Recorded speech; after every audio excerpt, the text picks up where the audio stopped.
La Universidad Sergio Arboleda presenta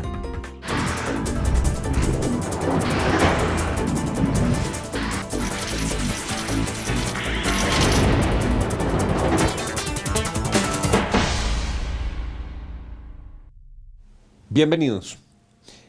Bogotá será determinante en función del resultado del plebiscito. ¿Cómo está el sí en Bogotá? ¿Cómo está el no en Bogotá? ¿Qué está pasando en la ciudad de cara a los acuerdos entre el presidente Juan Manuel Santos y las FARC? ¿Y cómo va el alcalde Peñalosa? ¿Qué opinan quienes lo están acompañando? ¿Qué opinan quienes no lo están acompañando? Dos muy respetados concejales de Bogotá me acompañan en el día de hoy, en orillas muy distintas, pero con una voz que tiene en los dos casos gran credibilidad en el Consejo y en la ciudad. Las damas, primero, me da mucho gusto saludar a la concejal Gloria Estela Díaz, concejal del MIRA en Bogotá. Doctora Gloria, bienvenida. Muy buenas noches, Juan. Un saludo muy especial para ti y para todos los televidentes. Muchas gracias por la invitación. La doctora Gloria está, yo trato de resumir y usted me dice si lo hago correctamente. La doctora Gloria está, sí plebiscito, no Peñalosa. Sí, señor. Sí plebiscito, no Peñalosa. Y nuestro otro invitado está, no plebiscito, sí Peñalosa, que es el concejal Daniel Palacio del Centro Democrático. Bienvenido, concejal. Buenas noches. Muchas gracias, Juan, por tenerme aquí y un saludo muy especial a toda la audiencia. Decía que Bogotá va a ser crucial, pues es el mayor centro de votación de Colombia y es además, por supuesto, un centro de deliberación y de controversia de ideas permanente.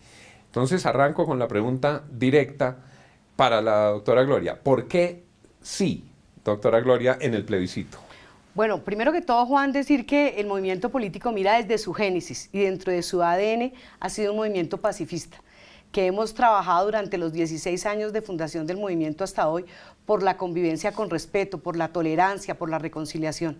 Y encontramos en este acuerdo de la negociación entre el gobierno y las FARC una oportunidad para empezar a construir la paz en Colombia. No la paz que se ha querido decir que se va a firmar desde el 2 de octubre. Nosotros entendemos y sabemos que todos tenemos que empezar a sembrar para construir la paz en Colombia. Y el primer paso es este acuerdo de negociación.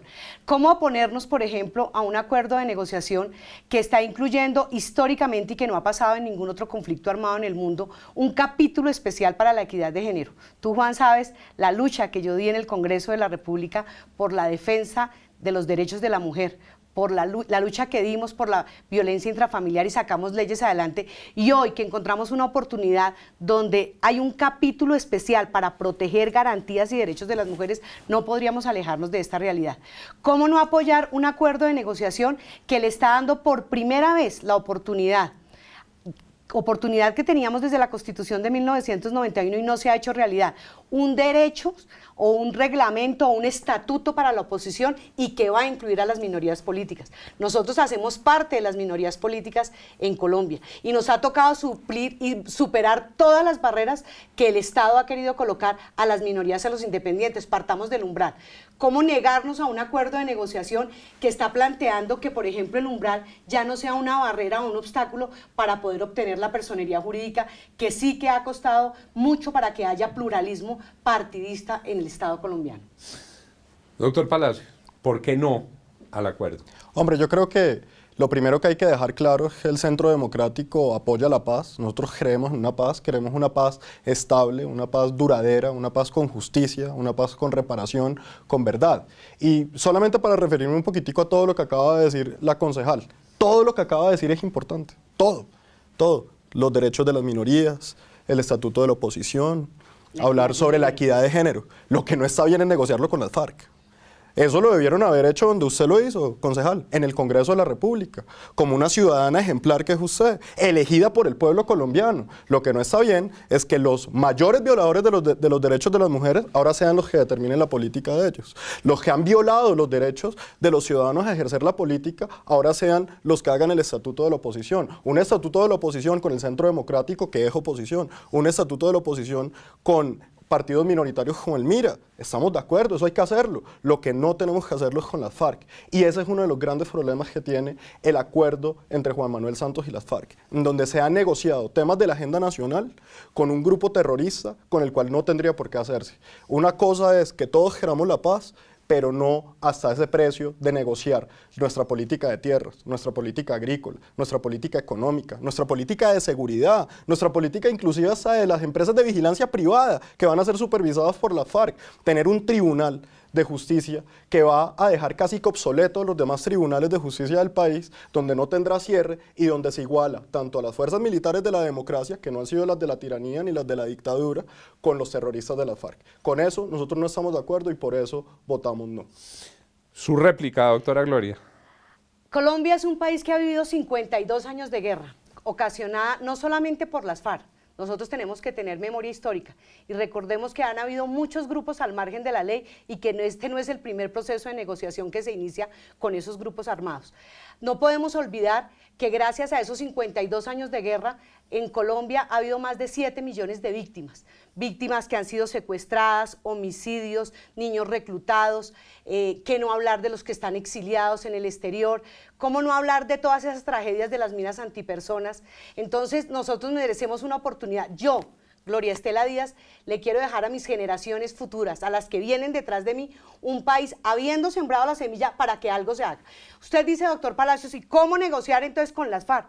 Por algo se tiene que empezar. Lo hicimos en otras oportunidades con los grupos paramilitares, que también cometieron atrocidades en este país. No nos digamos mentiras. Aquí todos los grupos que han estado al margen de la ley han atentado contra los colombianos, contra la integridad física de la gente, han desplazado campesinos, han quitado tierras, han asesinado, han masacrado. Y por eso pensamos, como en todos los conflictos armados en Colombia, que debe haber una negociación, porque está comprobado que la guerra no es el camino para la solución de los conflictos.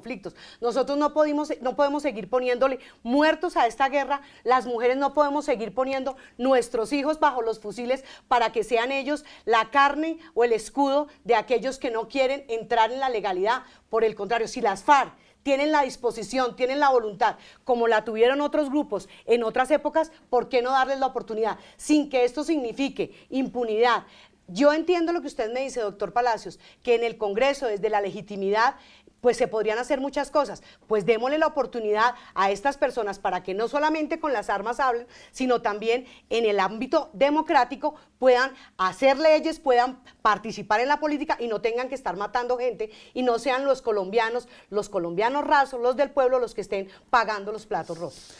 Doctor Palacios, su contrarréplica. Lo primero que yo diría es, nosotros en Colombia no podemos seguir confundiendo la palabra seguridad con la palabra guerra. Así como no podemos confundir la palabra justicia con la palabra revancha o venganza. Son dos cosas totalmente diferentes. La historia de Colombia ha sido muy clara. Aquí nosotros hemos sido una democracia con muchos errores, pero un país que ha sido capaz de corregir sus errores y cada vez avanzar hacia adelante. Aquí esto no ha sido una dictadura como en muchos países centroamericanos o suramericanos, en donde hay una justificación para que existan unos grupos al margen de la ley que sean y que cometan actos terroristas. Ahí hay una diferencia muy grande. Y la historia colombiana ha mostrado que cada vez que el Estado colombiano claudica frente a los violentos o negocia y excede esa capacidad de someterse a la voluntad de los violentos, no terminamos bien. Eso lo vimos con Pablo Escobar cuando se trató de hacer un sometimiento y darle inclusive una cárcel propia pensando en esa teoría. Preferible que esté en una cárcel a que esté poniendo carros bombas. Eso no funcionó bien. Y sí, tiene toda la razón, concejal. Aquí se han hecho ya se han hecho muchas negociaciones. Se hizo con el M-19, con la Constitución del 91. Se hizo con los paramilitares. Y aquí queda una cosa clara. En Colombia no existen razones para no haber participado de la política colombiana. Aquí la izquierda lo ha tenido. Venimos de un alcalde, Gustavo Petro, totalmente de la izquierda. Navarro Bol fue gobernador del Nariño, hoy senador. Angelino Garzón, gobernador del Valle. Lo pudieron hacer con todas las garantías, sin ningún problema. Entonces no existe una excusa para decir que ellos no han tenido un campo para participar dentro de los medios legítimos. Ahora, se toca el tema de los paramilitares. Ahí hay un tema muy diferente. Eso fue un proceso de sometimiento, eso no fue un proceso de negociación.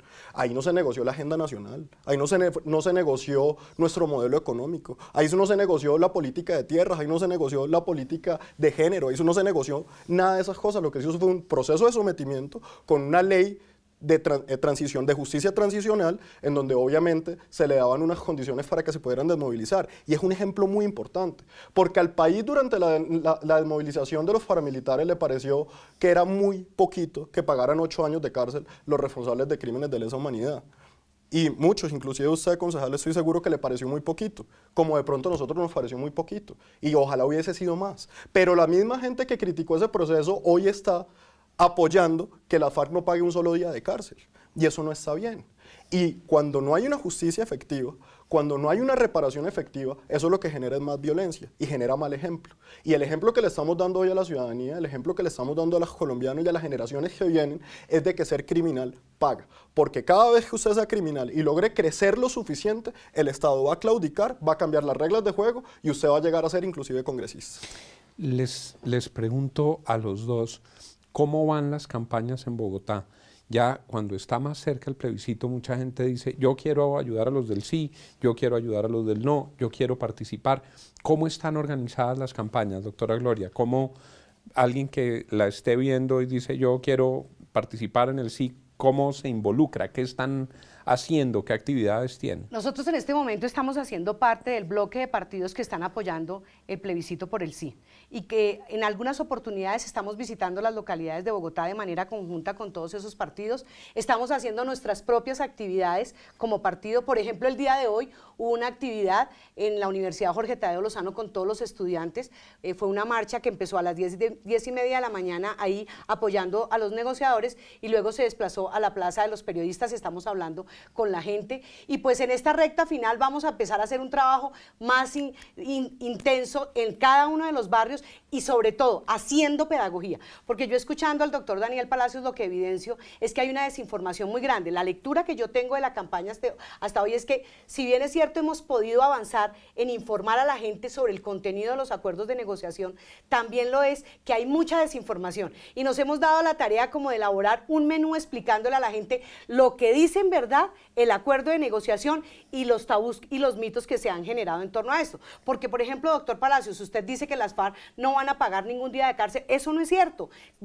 Como está escrito en los acuerdos de negociación, los crímenes de lesa humanidad, que son los que más han afectado a las víctimas, van a tener una pena, no como uno quisiera, como pasó en el caso de los paramilitares, usted lo dijo. A mí me pareció muy poco, 8 años. Y yo aquí quiero replicarle a usted en algo. Usted habla de que lo que pasó con los paramilitares en Colombia fue una política de sometimiento y que no fue un acuerdo. Eso no fue así. Y prueba de ello es que cuando hubo la entrega de armas por parte de esos grupos paramilitares, un engaño para el país y que todos conocimos. Ustedes se dieron cuenta que no todos los que se entregaron eran los que eran y eso dejó un residuo, que hoy lo estamos viviendo, que son las BACRIM, que ese fue el resultado que quedó. A mí si hoy me preguntaran, y usted qué concejal, usted quisiera, por ejemplo, iniciar un proceso de negociación con el ELN, con estos grupos al márgenes de la ley que están dejando tanta tarea, yo a todo le diría que sí, porque me parece que la vía es el diálogo, la negociación, la concertación. Ya, si después de haber entrado en estos procesos hay incumplimiento, pues de manera estricta, sin ningún reparo, aplicación de la ley.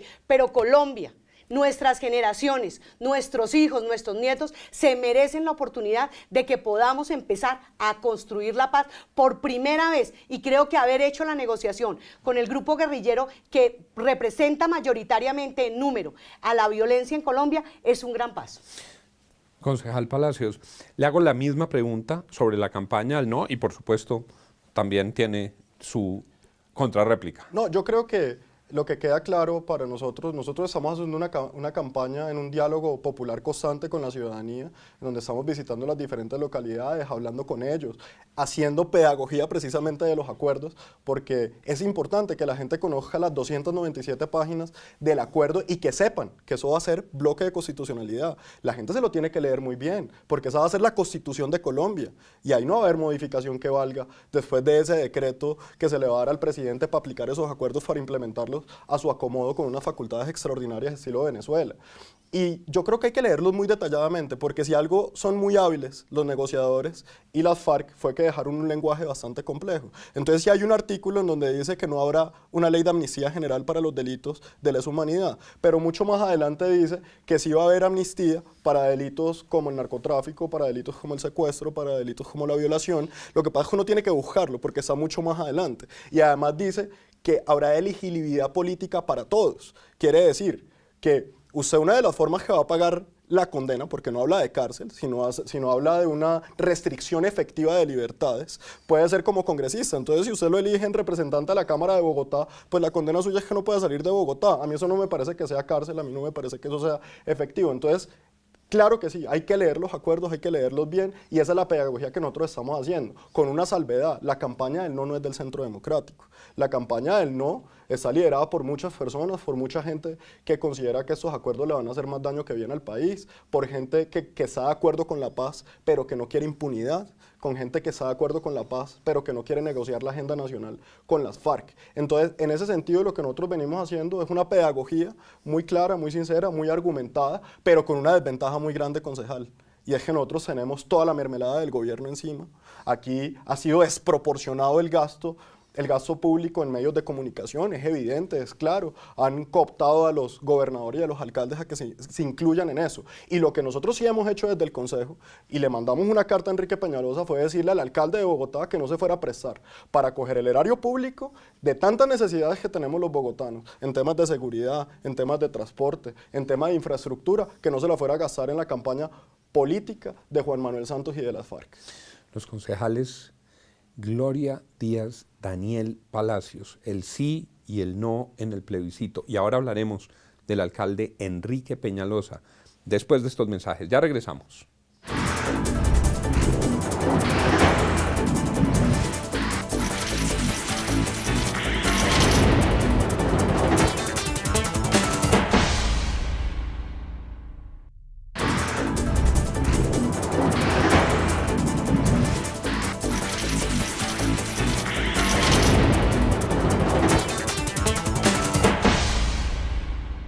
Regresamos con la concejal Gloria Estela Díaz del MIRA y el concejal Daniel Palacio del Centro Democrático. Estábamos en el sí y el no en el plebiscito. Ahora estamos en el sí y el no del alcalde Peñalosa. ¿Cómo es la posición de ustedes, doctora Gloria, frente al alcalde Peñalosa y cómo evalúan su gestión? Más que no estar con el alcalde Peñalosa, hemos sido muy críticos de la labor y la gestión que ha hecho el alcalde en el Distrito Capital. Nosotros quisimos en algún momento acercarnos a él, pero es imposible porque es un hombre que no escucha. Desde que empezó el gobierno de Enrique Peñalosa, lo que hemos visto es que se le ha pasado, primero, empezó los 3 primeros meses con el ojo retrovisor, echándole la culpa a todo lo que pasaba en la administración anterior. Hoy, casi 9 meses después, encontramos que no solamente dejó de gobernar por estar mirando los errores del pasado, sino que dejó de construir sobre lo construido, y había cosas de la administración anterior que se podían rescatar y que eran valiosas para la ciudad y no las tuvo en cuenta. Pero algo mucho más difícil que hoy tenemos que hacerle saber a la ciudadanía, y eso se ve y es manifiesto en las encuestas, es que este alcalde no ha gobernado bien la ciudad y ha cometido unos errores que han sido de mucho impacto para la gente. Por ejemplo, la fallida reforma al sector de la salud. Eso resultó ser un fiasco. Hoy, 9 meses después, encontramos cómo resultó peor el remedio que la enfermedad, y nos han llevado con que era un periodo de transición, que esperemos que después de agosto, y vemos las largas filas y a la gente muriéndose. Ese tema de las ambulancias, nefasto, como lo ha manejado la Secretaría de Salud. Tenemos 3 referentes, acaban de reportarlo los medios de comunicación. Durante los primeros 6 meses de este periodo de administración del doctor Enrique Peñalosa, se incrementaron, comparado con el año inmediatamente anterior, las cifras de muertes de niños de 0 a 5 años por enfermedades respiratorias. Se incrementaron las muertes por desnutrición en Bogotá. Hoy, la localidad de Kennedy es la localidad que muestra el mayor número de delitos, pero además es la localidad en que los menores de edad están siendo utilizados por las bandas para el consumo, para el expendio y la fabricación de estupefacientes. Y no podemos seguir esperando que este alcalde siga en la retórica, en el discurso, echándole la culpa a los demás, no escuchando a la ciudadanía y, sobre todo, permitiendo que el Consejo, con la gran mayoría que tiene, le siga apoyando todas sus iniciativas, pero no vemos resultados que impacten a la ciudad para su beneficio. Doctor Palacios. Bueno, yo creo que lo primero es decir que un alcalde que entra no pueda mirar el espejo retrovisor es bastante difícil, porque uno viene a gobernar con la ciudad que hereda. Y en ese sentido, lo que sí le tiene que quedar claro a la audiencia, y que además Bogotá lo tenía claro, es el desastre de ciudad que nos dejó Gustavo Petro y que dejaron los gobiernos que venían de izquierda. O sea, es un tema claro. La ciudad venía en un retroceso gigante en materia de seguridad. venía en un retroceso gigante en materia de infraestructura, en materia de movilidad. Fue una administración en la que no se construyó un solo kilómetro de Transmilenio, y eso queda claro. Entonces, recibe una ciudad que está en un caos total financiero, en un caos total de infraestructura de seguridad, y hay que comenzar a organizar la casa. Y yo creo que en eso la administración lo ha venido haciendo bien. Por ejemplo, en temas de seguridad. Hoy todos los indicadores de seguridad han mejorado, excepto el de robo a vehículos, que todavía sigue teniendo un incremento respecto del año anterior. Pero en materia del resto de delitos, en lo que es el delito simple, robo a celulares tiene una reducción de casi un 28%. Entonces, sí se han venido dando unos resultados muy claros, sobre todo en materia de seguridad, que yo creo que es uno de los temas donde el Centro Democrático está apoyando al alcalde, porque consideramos que está dando una lucha frontal contra el microtráfico, una lucha frontal contra las bandas criminales. Ahora, el Centro Democrático apoya a Enrique Peñalosa y hace parte de la coalición de gobierno, pero es un apoyo crítico, que es lo que hemos hecho en el Consejo y donde hemos mantenido nuestra independencia. Pero sí hemos apoyado unas iniciativas tan importantes como la creación de la Secretaría de Seguridad, de la cual fui ponente, fui autor, y creemos que es una medida necesaria e importante para la ciudad. Asimismo, apoyamos la reforma a la salud. La concejal dice que no ha dado resultados. Eso era una reforma a la salud que tenía unos temas bastante importantes. Por ejemplo, uno, la construcción de 4 grandes centros de urgencia para la ciudad que hacían falta, para poder comenzar a organizar el tema de ambulancias. La concejal lo menciona, yo he sido uno de los grandes contradictores de la administración en el tema de ambulancias y donde lo he estado proponiendo, pero la administración ha estado dispuesta a hablar y estamos presentando un proyecto en donde vamos a generar un revolcón al sistema de ambulancias para poder darle a los ciudadanos un sistema público de ambulancias que pueda atender cualquier emergencia de cualquier ciudadano sin importar su estrato social. Doctora Gloria, le pregunto por el asunto que más interés ha suscitado, que más impacto ha tenido y que más polémicas ha desatado, que es la intervención del Bronx. La intervención del Bronx era necesaria e inaplazable, Juan. Esa era una medida que no podía y no daba espera. Si no se hace, hubiéramos seguido viviendo cosas macabras como las que todavía hoy se están evidenciando. Pero eso no significa que no se hubiera hecho una verdadera planeación. Hubo improvisación, no hubo un plan de contingencia, fue una medida puramente policiva.